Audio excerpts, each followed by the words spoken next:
नमस्कार। प्रादेशिक समाचार के साथ मैं पूनम किरकेट्टा।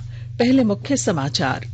देवघर में आज 5 कोरोना संक्रमित मरीज मिलने के बाद राज्य में संक्रमितों की संख्या बढ़कर हुई 2103। स्वस्थ होने की दर 69% पहुंची। कोरोना योद्धाओं के लिए प्रधानमंत्री गरीब कल्याण योजना के तहत घोषित स्वास्थ्य बीमा की सीमा अगले 3 महीने के लिए बढ़ी। गिरिडीह जिले में 2000 संपन्न लोगों का राशन कार्ड निरस्त, दोषियों के खिलाफ कार्रवाई। और खूंटी जिला प्रशासन के बोरी बांध मॉडल ने राष्ट्रीय स्तर पर आयोजित स्कॉच अवार्ड प्रतियोगिता में गोल्ड मेडल जीता। और अब समाचार विस्तार से। आज देवघर जिले में 5 नए कोरोना संक्रमित मिलने के साथ राज्य में अब तक कोरोना संक्रमितों की कुल संख्या बढ़कर 2103 हो गई है। राज्य में सक्रिय मामलों की संख्या 646 हो गई, जबकि अब तक 1446 मरीज स्वस्थ होकर घर चले गए हैं। राज्य में कोरोना से रिकवरी रेट 68.75% हो गई है। कोरोना संक्रमण से संघर्ष में लगे स्वास्थ्य कर्मियों के लिए प्रधानमंत्री गरीब कल्याण योजना के तहत घोषित स्वास्थ्य बीमा अगले 3 महीने के लिए बढ़ा दी गई है। अब यह योजना सितंबर तक लागू रहेगी। पहले यह 30 जून को समाप्त हो रही थी। इसके तहत 22 लाख स्वास्थ्य सेवा कर्मियों को 50 लाख रुपए की बीमा सुरक्षा दी जाती है। इनमें कोविड रोगियों से सीधे संपर्क में आने वाले और संक्रमण के जोखिम वाले सामुदायिक स्वास्थ्य कर्मी शामिल हैं। इस योजना के लिए स्वास्थ्य और कल्याण मंत्रालय से संचालित राष्ट्रीय आपदा कार्रवाई कोष के तहत धनराशि उपलब्ध कराई जाती है। डॉक्टर, नर्स, अर्ध चिकित्सा कर्मी, सफाई कर्मी तथा केंद्र और राज्य सरकारों के अस्पतालों में काम कर रहे कुछ अन्य कर्मचारी बीमा सुरक्षा के तहत आते हैं। वार्ड बॉय, आशा कार्यकर्ता और तकनीशियनों को भी इसमें शामिल किया गया है। इस योजना के तहत बीमा सुरक्षा लाभार्थी की अन्य बीमा सुरक्षा से अलग होगी। गढ़वा जिले में प्रवासी मजदूरों को रोजगार उपलब्ध कराने के लिए कृषि कार्य पर जोर दिया जा रहा है। जिला प्रशासन द्वारा किसानों को प्रधानमंत्री किसान सम्मान निधि योजना के माध्यम से बेहतर कृषि कार्य के लिए प्रोत्साहित किया जा रहा है। किसानों को अनुदानित दर पर खाद बीज देने के साथ केसीसी ऋण भी उपलब्ध कराए जा रहे हैं। विस्तृत ब्यौरा दे रहे हैं हमारे गढ़वा संवाददाता। गढ़वा जिले में इस समय करीब 60,000 प्रवासी मजदूरों को अपने जिला में वापस होने के बाद जिला प्रशासन पर उन्हें रोजगार उपलब्ध कराने की चिंता बढ़ गई है। इसको देखते हुए प्रशासन ने अधिक से अधिक मजदूरों को कृषि कार्य से जोड़ने की योजना बनाई है। जिला प्रशासन ने कृषि कार्य में अधिक से अधिक सहयोग करने के लिए योजना बनाई है। इसमें किसानों को अनुदानित दर पर खाद बीज दिया जा रहा है। वहीं केसीसी ऋण लेने के लिए भी उन्हें प्रोत्साहित किया जा रहा है। इस साल गढ़वा जिले में कृषि विभाग को 50 क्विंटल MTU 1010 धान, 18 क्विंटल मक्का और 423 क्विंटल हाईब्रिड धान के बीज मिले हैं। यह बीज किसानों को 50% अनुदान पर दिया जाना है। विनोद कुमार पाठक, आकाशवाणी समाचार, गढ़वा। आकाशवाणी का समाचार सेवा प्रभाग आज फोन इन कार्यक्रम में कोविड-19 पर विशेष परिचर्चा प्रसारित करेगा। श्रोता स्टूडियो में सीधे फोन कर विशेषज्ञ से सवाल पूछ सकते हैं। नंबर है 011-2331-4444। हमारा टोल फ्री नंबर है 1800-115767। हैशटैग आस्क AIR का इस्तेमाल कर Twitter handle AIR news alert से भी सवाल पूछे जा सकते हैं। यह कार्यक्रम रात 9:30 से FM गोल्ड और अतिरिक्त मीटरों पर सुना जा सकेगा। कार्यक्रम हमारी वेबसाइट newsonair.com और हमारे YouTube channel news on AIR official पर भी उपलब्ध रहेगा। स्वास्थ्य और परिवार कल्याण मंत्रालय ने लोगों को सलाह दी है कि वे नोवेल कोरोना वायरस से अपने को सुरक्षित रखने के लिए सभी बुनियादी एहतियाती उपायों का पालन करें और सामाजिक दूरी बनाए रखें। एक रिपोर्ट। सरकार ने कहा है कि आवश्यक वस्तुओं की पर्याप्त आपूर्ति जारी है और लोगों को चिंता करने की कोई जरूरत नहीं है। लोगों को सलाह दी जाती है कि वे आवश्यक वस्तुओं और चिकित्सा सामानों की खरीदारी करते समय धैर्य रखें और शांत रहें। आवश्यक वस्तुओं को खरीदने के लिए बार बार बाहर निकलने से बचें। साथ ही लोगों से हाथ मिलाने और गले लगने से भी बचना चाहिए। बाजार, मेडिकल स्टोर और अस्पतालों में लोग कम से कम 1 मीटर की दूरी बनाए रखें। घर पर गैर जरूरी सामाजिक समारोह से बचा जाना चाहिए और घर पर मेहमानों को नहीं बुलाना चाहिए। लोगों को अपनी आंख, नाक और मुंह छूने से बचना चाहिए और लगातार हाथ साफ करते रहना चाहिए। हाथ को दोनों तरफ से कम 20 सेकंड तक रगड़कर धोना चाहिए। यदि कोई व्यक्ति खांसी या बुखार से पीड़ित है तो वह दूसरों के संपर्क में आने से बचे और डॉक्टर से तुरंत परामर्श ले। स्वास्थ्य मंत्रालय ने कोरोना वायरस के बारे में जानकारी के लिए एक टोल फ्री नंबर 1075 जारी किया है। इधर राज्य सरकार की ओर से भी कई दिशा निर्देश जारी किए गए हैं। इस सिलसिले में सरकार ने हेल्पलाइन नंबर 181 जारी किया है। सरकार ने कहा है कि कोरोना वायरस से संदिग्ध तौर पर संक्रमित कोई व्यक्ति पाया जाता है तो इसकी सूचना 0651 जो रांची का कोड है और टेलीफोन नंबर 2261-000 तथा 2261-002 के अलावा फैक्स नंबर 2261-856 और मोबाइल नंबर 9955837428 पर दी जा सकती है। आकाशवाणी रांची भी आपसे अपील करता है कि कोविड-19 के संक्रमण से बचने और अन्य लोगों को सुरक्षित रखने के लिए कृपया घर पर ही रहें और सरकारी दिशा निर्देशों का पालन करें। देश के 16 राज्यों में न्यूनतम समर्थन मूल्य योजना के तहत 79 करोड़ 42 लाख रुपए मूल्य के लघु वन उत्पादों की रिकॉर्ड खरीद की गई है। इसके साथ ही मौजूदा वर्ष में इन उत्पादों की सरकारी और निजी खरीद दोनों मिलाकर 2000 करोड़ रुपए से अधिक हो गई है। कोविड के समय यह खरीद जनजातीय लोगों के लिए वरदान साबित हुई। इस महामारी से उनकी आजीविका पर असर पड़ा था। पिछले महीने की 26 तारीख को जनजातीय कार्य मंत्रालय ने भी न्यूनतम समर्थन मूल्य के तहत लघु वन उत्पादों की सूची में 23 नए वस्तुओं की सूची शामिल करने की अनुशंसा की थी। इन वस्तुओं में जनजातीय लोगों द्वारा एकत्र किए गए कृषि और बागवानी उत्पाद शामिल हैं। आकाशवाणी के ताजा तरीन समाचारों के लिए आप हमारी वेबसाइट newsonair.com पर लॉग ऑन कर सकते हैं।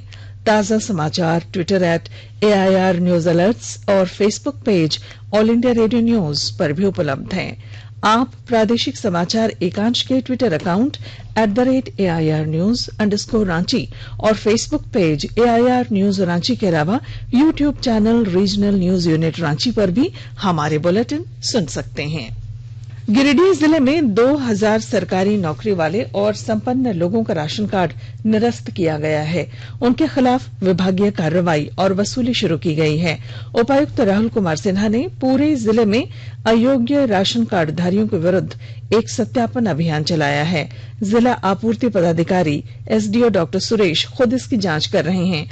SDO ने बताया कि जिले में 67,000 लोगों ने राशन कार्ड बनाने के लिए आवेदन कर रखा है, जो वास्तव में गरीब हैं। उन्होंने बताया कि सक्षम लोगों ने भी राशन कार्ड बनवा रखे हैं और ऐसे लोगों की संख्या 6000 है। जिले में 7000 डुप्लीकेट राशन कार्ड बने हुए हैं। SDO ने बताया कि शिक्षक और दूसरी सरकारी नौकरी करने वाले 2000 लोगों का राशन कार्ड रद्द कर दिया गया है। उन्होंने बताया कि गिरिडीह में 3428 ऐसे कार्डधारी हैं जिन्होंने 6 महीने से राशन नहीं उठाया। जिले में 1968 जन वितरण प्रणाली के डीलर हैं। उन्होंने बताया कि सभी से स्पष्टीकरण मांगा गया है। अगर वे लोग स्वयं कार्ड सरेंडर नहीं करते हैं तो उनके लाइसेंस रद्द कर उनके खिलाफ कानूनी कार्रवाई की जाएगी। उपायुक्त महोदय के सख्त आदेश के आधार पर आयु कार्डधारियों के विरुद्ध कार्रवाई की प्रक्रिया जिला पूर्ति शाखा द्वारा शुरू कर दी गई। इसी प्रकार विभिन्न डीलर्स के यहाँ समेत जाकर वहाँ पर सभी एक कार्डधारियों का सत्यापन किया जा रहा है और संपन्न कार्डधारियों पर कार्रवाई की जा रही है। वैसे संपन्न कार्डधारी जो सरकारी नौकरी में है या संपन्न है, उनको सरकारी नौकरी वाले को विभागीय कार्रवाई की अनुशंसा, इन संपन्न वालों को 12% वार्षिक वसूली की जा रही है। अभी वर्तमान में 2000 कार्डधारियों को संपन्न मानते हुए रद्द कर दिया गया है। जो भी संपन्न लोग इस प्रकार के कार्ड निर्मित कर लिए वो स्वेच्छा से अविलंब सरेंडर करें, अन्यथा उन पर डीलरशिप को निलंबित करने की कार्रवाई कर दी जाएगी। चाइल्ड लाइन ने गुप्त सूचना पर बाल व्यापार के लिए दिल्ली ले जाई जा रही 4 नाबालिग बच्चियों को कोडरमा स्टेशन से रेस्क्यू कर लिया है। चारों बच्चियां गिरिडीह जिले के तीसरी की रहने वाली हैं। चाइल्ड लाइन ने कोडरमा जीआरपी को सूचना दी, जिसके बाद स्टेशन परिसर से 4 लड़कियां बरामद की गईं। हालांकि पुलिस को देखते ही इन्हें ले जाने वाला एजेंट फरार हो गया। लड़कियों को पुरी नई दिल्ली पुरुषोत्तम एक्सप्रेस से दिल्ली ले जाया जा रहा था।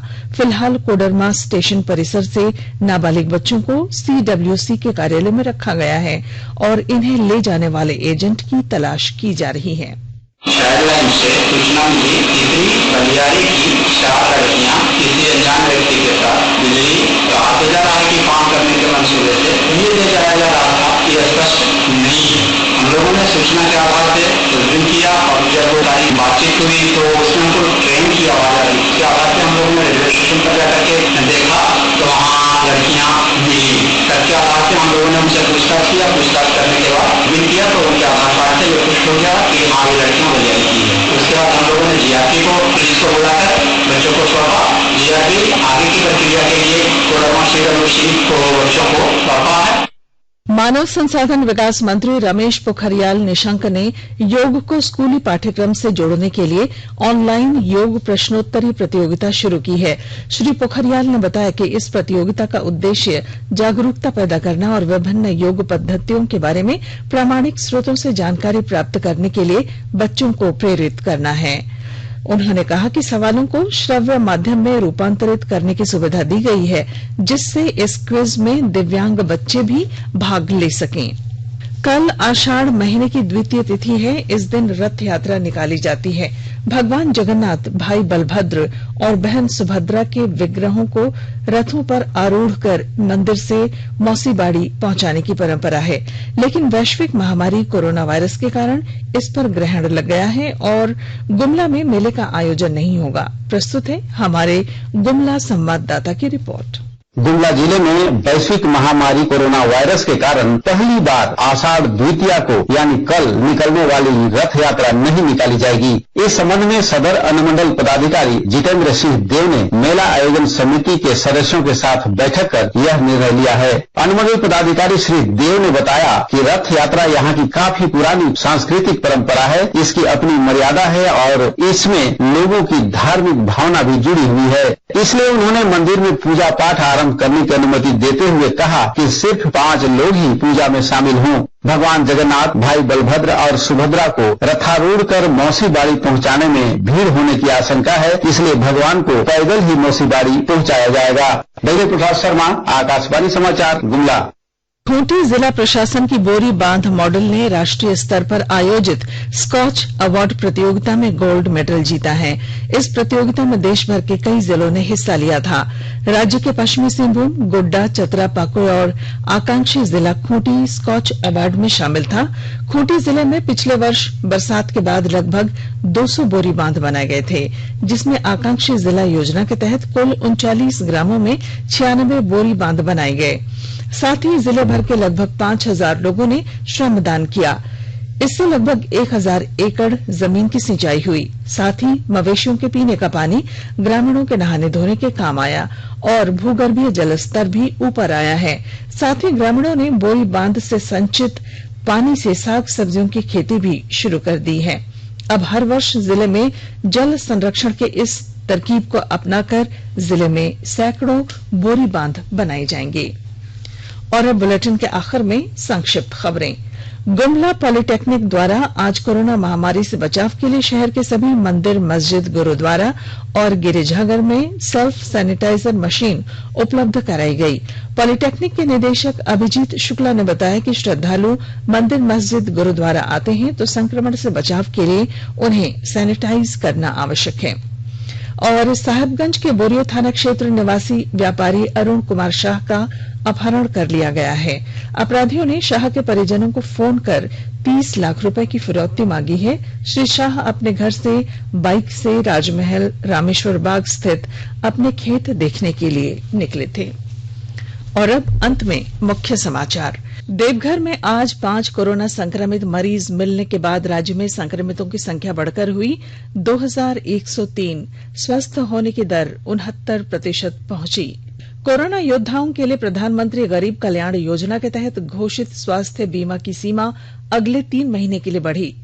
गिरिडीह जिले में 2000 संपन्न लोगों का राशन कार्ड निरस्त, दोषियों के खिलाफ कार्रवाई। और खूंटी जिला प्रशासन के बोरी बांध मॉडल ने राष्ट्रीय स्तर पर आयोजित स्कॉच अवार्ड प्रतियोगिता में गोल्ड मेडल जीता। और इसके साथ ही आकाशवाणी रांची से प्रादेशिक समाचार का ये बुलेटिन समाप्त हुआ। नमस्कार। घर में रहिए, सुरक्षित रहिए और सुनते रहिए आकाशवाणी।